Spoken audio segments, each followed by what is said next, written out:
जीवनमा यति धेरै किताबहरू पढिसक्नुभयो होला तपाईले। मैले पनि अलिअलि किताब पढेको छु। साहित्य पढियो, राजनीति, अर्थशास्त्र, धेरै मानिसको जीवनी पनि पढियो होला। कविता पढियो, निबन्ध पढियो, यात्रा पढियो, के पढियो। इतिहास पढियो, गणित पढियो, समाज पढियो। तर एउटा सपना देख्ने मान्छेलाई नजिकबाट पढियो कि पढिएन? मसँग एउटा किताब छ। यो महावीर पुनको आत्मकथा हो। महावीर पुन, सम्झना, सपना र अविरल यात्रा। मलाई लाग्छ यो किताब तपाईले किनिसक्नुभयो होला, पढि पनि सक्नुभयो होला। कहिलेकाहीँ किनिएका किताबहरू पढिँदैन, त्यतिकै थन्क्याएर पनि राखिन्छ, अलिअलि पढेर त्यतिकै छोडिन्छ पनि। महावीर पुन चाहिँ यस्ता मान्छे हुन्, मलाई यस्तो लाग्छ कि सपना देख्ने मान्छे हुन्। सपना देख्ने मान्छेलाई नजिकबाट बुझ्नको लागि महावीर पुनको किताब पढ्न जरुरी छ।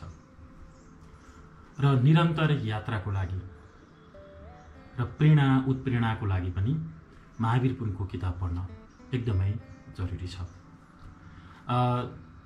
नेपालमा इन्टरनेट भर्खरै भित्रिएको थियो र एकदमै कम गतिमा इन्टरनेट सुरु भएको थियो।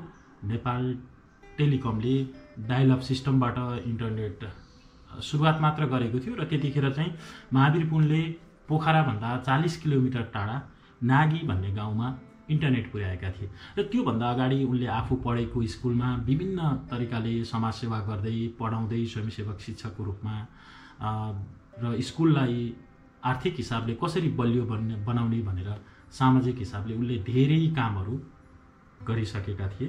अमेरिकाबाट उनी केही समय नेपालमा घुम्छु भनेर आएका थिए र केही समय बस्छु भनेर आएका थिए। त्यही बेलामा उनी गाउँ पुगे र आफूले अक्षर चिनेको स्कुल जस्तो छोडेर गएका थिए। लगभग त्यही अवस्थामा थियो त्यो स्कुल। त्यो स्कुलको स्तर उन्नति गर्नको लागि र स्थानीय बच्चाहरूलाई पढाउनको लागि उनी स्वयंसेवक शिक्षकको रूपमा त्यो स्कुलमा भर्ना भएका थिए। पछि उनी त्यही गाउँमा बसे र पछि उनले त्यही गाउँमा पहिलोपल्ट इन्टरनेट पुर्याए।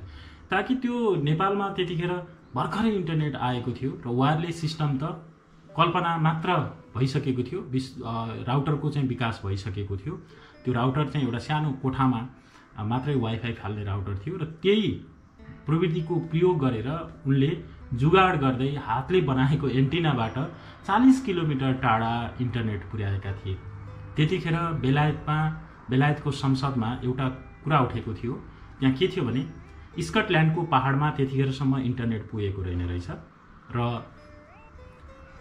त्यहाँ एकजना संसदले कुरा उठाएका थिए कि नेपाल जस्तो दुर्गम ठाउँमा इन्टरनेट पुगिसकेको छ, पुर्याउन सम्भव छ भने स्कटल्यान्डको पहाडमा किन इन्टरनेट पुर्याउन सकिँदैन भनेर प्रश्न पनि गरेका थिए। त्यो समयको कुरा थियो।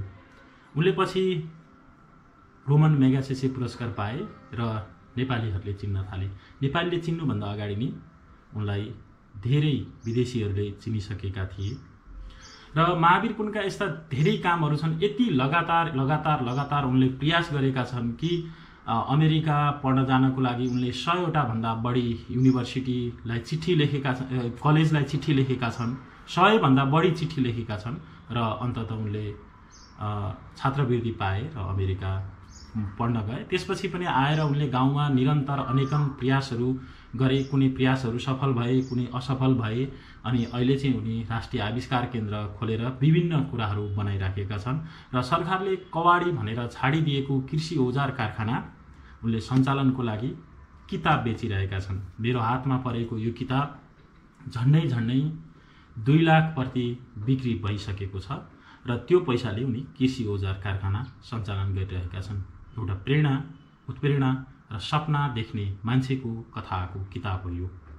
तपाईले पढ्नुभयो भने मलाई लाग्छ अवश्य खुसी हुनुहुन्छ होला। किन्न त किनिसक्नु भएको होला, कतै दराजमा थन्क्याउनु पनि भएको होला, कतै पढि पनि सक्नु भएको होला। यो किताब चाहिँ तपाईले 2082 सालमा पढ्नु भएको छैन भने अवश्य पढिसक्नु भएको छ। मैले मेरो हातमा ढिलो आइपुग्यो, मैले उनको हातबाटै यो किताब विराटनगरमा किनेको हो र 2082 सालमा चाहिँ मेरो यो किताब पढाइ यात्राको पहिलो किताब बनेको हो र 2082 सालको पहिलो किताब सिफारिस हो।